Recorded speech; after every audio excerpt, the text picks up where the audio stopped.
ನಿಜ ಶ್ರೀ ಅಂಬಿಗರ ಚೌಡನವರ 904ನೇ ಜಯಂತಿಯನ್ನು ಇವತ್ತು ನಾವು ಬೆಳಗಾವಿಯಲ್ಲಿ ಆಚರಣೆಯನ್ನು ಮಾಡ್ತಾಯಿದ್ದೀವಿ. ಈ ವೇದಿಕೆ ಮುಖಾಂತರ ಹಲವಾರು ಸಮಸ್ಯೆಗಳನ್ನು ಚರ್ಚೆ ಮಾಡ್ತಾಯಿದ್ದೀವಿ. ಅದಕ್ಕೆ ಪರಿಹಾರ ಕಂಡುಕೊಳ್ಳುವಂಥ ಪ್ರಯತ್ನ ಮಾಡ್ತಾಯಿದ್ದೀವಿ. ಅದು ಶೈಕ್ಷಣಿಕವಾಗಿರ್ಬೋದು, ರಾಜಕೀಯವಾಗಿರ್ಬೋದು, ಆರ್ಥಿಕವಾಗಿರ್ಬೋದು, ಮತ್ತು ನಮಗೆ ಸಿಗಬೇಕಾದ ಹಲವಾರು ಸರ್ಕಾರ ಸವಲತ್ತುಗಳ ಬಗ್ಗೆ ಈಗಾಗಲೇ ಮಾನ್ಯರು ಸಾಕಷ್ಟು ತಮ್ಮ ಅನುಭವಗಳನ್ನು, ವಿಷಯಗಳನ್ನು ಹಂಚಿಕೊಳ್ಳುವಂಥ ಪ್ರಯತ್ನ ಮಾಡಿದ್ದಾರೆ. ಎಲ್ಲರಿಗೂ 12ನೇ ಶತಮಾನದಲ್ಲಿ ಇರೋರಿಗೆಲ್ಲ ಶರಣರತ್ತೆ ಹೆಸರು ಬಂತು. ಎಲ್ಲರೂ ಶರಣರಾದರು, ಶರಣು ಶರಣಿಯರು. ಆದರೆ ವಿಶೇಷವಾಗಿ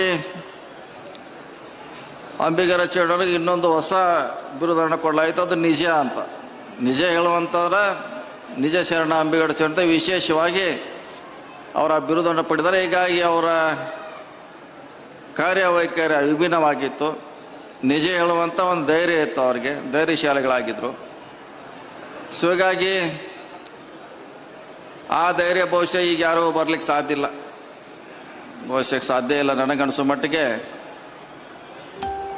ನಾವು ಏನಾದ್ರು ಹೇಳಿದ ದಿವಸ ಒಂದು ಕೇಸ್ ಆಗಬೇಕಾಯ್ತು ನಮ್ಮ ಮ್ಯಾಗ. ಬಹುಶಃ ಅವ್ರ ಪುಸ್ತಕ ಓದ್ತಾ ಇದ್ದೆ ಅವತ್ತಿನ ನಾನು. ಪುಸ್ತಕದಲ್ಲಿ ಭಾಳಷ್ಟು ಸಮಾಜದ ಬದಲಾವಣೆಗೆ ಭಾಳ ನಿಷ್ಠುರವಾಗಿ ಹೇಳಿದ್ದಾರೆ ಅವರು. ಹೀಗಾಗಿ ಅವ್ರ ಕಾಲದಲ್ಲಿ ಸಾಕಷ್ಟು ಬದಲಾವಣೆ ಆಗಿದೆ. ಮತ್ತೆ ಅದು ಮರಳಿ ಬರಬೇಕು. ಆ ಕಾಲ ನಮಗೆ ನ್ಯಾಯ ಸಿಗಬೇಕು, ಸಮಾನತೆ ಬರಬೇಕು, ಎಲ್ಲ ವಲಯಗಳಲ್ಲಿ ನಾವು ಕೂಡ ಪಾತ್ರಗಳ ವಹಿಸಬೇಕು. ಆ ಹಿನ್ನೆಲೆಯಲ್ಲಿ ಇವತ್ತು ಒಂದು ಸರಿ ಆದರೂ ಕೂಡ ಪುಸ್ತಕವನ್ನು ನಾವು ಓದಬೇಕು. ಒಂದೇ ವಚನಗಳನ್ನು ಕೂಡ ಓದಲಿಕ್ಕೆ ನಾವು ಪ್ರಯತ್ನ ಮಾಡಬೇಕು.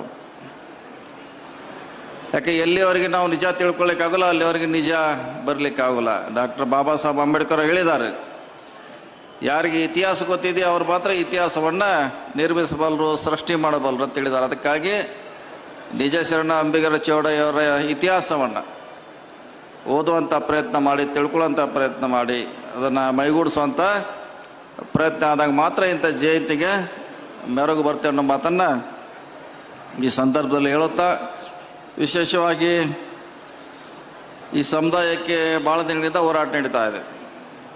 ನಮ್ಮನ್ನು ಕೂಡ ಎಷ್ಟಿಗೆ ಸೇರಿಸ್ಬೇಕಂತ ಈಗಾಗಲೇ ಹಲವಾರು ಸರ್ಕಾರಗಳನ್ನು ಕೇಂದ್ರಕ್ಕೆ ಶಿಫಾರಸು ಮಾಡಿತ್ತು. ನಮ್ಮ ಸರ್ಕಾರ ಮಾಡಿತ್ತು, BJP ಸರ್ಕಾರ ಮಾಡಿತ್ತು, ಎಲ್ಲ ಸರ್ಕಾರಗಳನ್ನ ಮಾಡುವಂಥ ಪ್ರಯತ್ನ ಮಾಡಿದೆ. ಅದಕ್ಕೆ ಅಂತಿಮವಾಗಿ ಕೇಂದ್ರ ಸರ್ಕಾರ ಅದನ್ನು ನಿರ್ಧಾರ ಮಾಡಬೇಕಾಗಿರುತ್ತೋ ಅವ್ರ ಕೈಯಲ್ಲಿದೆ. ಹಿಂದೆ ರವಿಕುಮಾರ್ ಅವರು ಹೇಳಿದ್ರು, ಸಿದ್ದರಾಮಯ್ಯ ಕಾಲದಲ್ಲಿ ಅದನ್ನು ರಿಕಮೆಂಡ್ ಮಾಡಿದ್ರಂತ. ಮತ್ತೆ ವಾಪಸ್ ಬಂದಿದೆ. ಅದು ಸರ್ಕಾರ ಎಷ್ಟೇ ಸಾರಿ ಕಳಿಸಿದ್ರು ಕೂಡ ಅದನ್ನು ಮಾಡುವಂಥ ನಿರ್ಧಾರ ಕೇಂದ್ರ ಸರ್ಕಾರಕ್ಕಿದೆ. ಈ ಸಭೆ ಆದ ನಂತರ ರವಿಕುಮಾರ್ ಅವರೆಲ್ಲ ಸೌದೆಗಳಿಗೆ ನಾವು ಒಂದು ಸಾರಿ ಬೆಂಗಳೂರಲ್ಲಿ ಚರ್ಚೆ ಮಾಡಲಿಕ್ಕೆ ತಯಾರಿದ್ದೀವಿ, ಓಪನ್ ಮೈಂಡ್ ಇದ್ದೀವಿ, ಅದರಲ್ಲೇನು ಪ್ರಶ್ನೆ ಇಲ್ಲ. ಯಾರಿಗೆ ನ್ಯಾಯ ಸಿಗಬೇಕು ಅವ್ರಿಗೆ ಸಿಗಲೇಬೇಕು, ಅದನ್ನು ಯಾರೂ ಕೂಡ ತಡೆ ಹಿಡಲಿಕ್ಕೆ ಆಗೋಲ್ಲ. ಆದರೆ ಸರ್ಕಾರಕ್ಕಿಂತ ಹೋಗೋಕ್ಕಿಂತ ಮುಂಚೆ ನಮ್ಮಲ್ಲಿ ಮೊದಲು ಮಾತುಕತೆ ಪ್ರಾರಂಭ ಆಗಬೇಕು. ಸ್ವಾಮೀಜಿ ಅವರ ನೇತೃತ್ವದಲ್ಲಿ ಮಾತುಕತೆಗಳ ಪ್ರಾರಂಭ ಆಗಬೇಕು. ಸಮುದಾಯಗಳ ಜೊತೆ ಡೈಲಾಗ್ ಸ್ಟಾರ್ಟ್ ಆಗಬೇಕು. ಅಂದರೆ ವಾತಾವರಣ ತಿಳಿ ಮಾಡಬೇಕಾಯ್ತು ಫಸ್ಟು. ಯಾಕೆಂದರೆ ಕಲುಷಿತವಾಗಿದೆ. ಜಾತಿ, ST SCಗಳನ್ನು ಅಲ್ಲಿ ಸೇರಿಸಿ ಇಲ್ಲಿ ಸೇರಿಸಿ ಅಂತ ಅದಕ್ಕೆ ಏನೋ ಒಂಥರ ತಿಳಿ ನೀರು ಅಥವಾ ಕಲಕ್ ನೀರಾಗಿದೆ. ಅದನ್ನು ಮತ್ತೆ ತಿಳಿ ಮಾಡಬೇಕಾಗಿದೆ. ಆ ಕೆಲಸ ನಾವು ಮಾಡಬೇಕಾದ್ದು ಇವತ್ತಿಗೆ ಪ್ರಿಯಾರಿಟಿ ಕೊಡಬೇಕಾಗಿದೆ.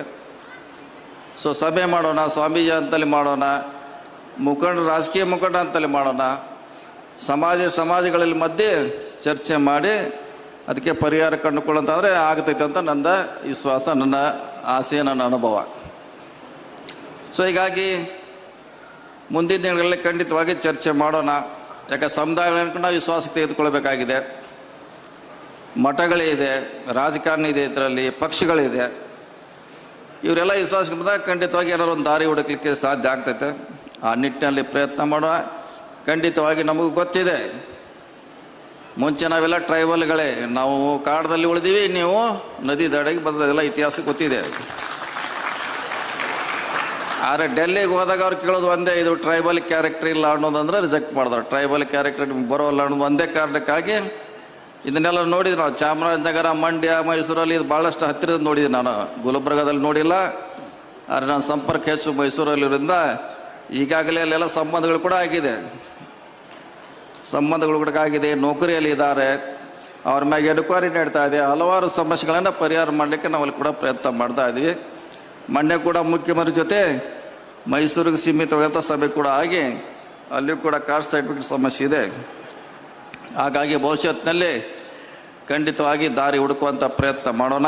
ಯಾಕೆ ನಮಗೂ ಕೂಡ ಆಸೆ ಇದೆ, ಈ ಎಸ್ ಟಿ 50ರಿಂದ 1 ಕೋಟಿಗೆ ಆಗಬೇಕನ್ನೋ ಆಸೆ ಕೂಡ ನಮಗೂ ಇದೆ. ಇದು 1 ಕೋಟಿಗೆ ಏರ್ಬೇಕಂತ ಆ ನಿಟ್ಟಿನಲ್ಲಿ ಪ್ರಯತ್ನ ಮಾಡೋಣ. ಕಾನೂನಲ್ಲಿ ಏನು ಅವಕಾಶ ಇದೆ, ಸಮಾಜಗಳನ್ನು ಹೆಂಗೆ ಮನವರಿಕೆ ಮಾಡಬೇಕು, ಕೇಂದ್ರ ಸರ್ಕಾರ ಯಾವ ರೀತಿ ಇದರಲ್ಲಿ ತನ್ನ ಪಾಲನ್ನು ನಿಭಾಯಿಸಬೇಕಂತ ಖಂಡಿತವಾಗಿ ಚರ್ಚೆ ಮಾಡಿ ನ್ಯಾಯ ಕೊಡಿಸ್ಲಿಕ್ಕೆ ಪ್ರಯತ್ನ ಮಾಡಿ. ನಾವು ಏನಾದರೂ ಕೂಡ ಓಪನ್ ಆಗಿರ್ಬೇಕು.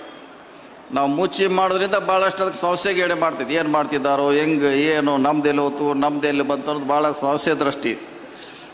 ಯಾಕೆ ಜಗತ್ತಿನಲ್ಲಿ ಎಲ್ಲದಕ್ಕೂ ಔಷಧಿ ಇದೆ.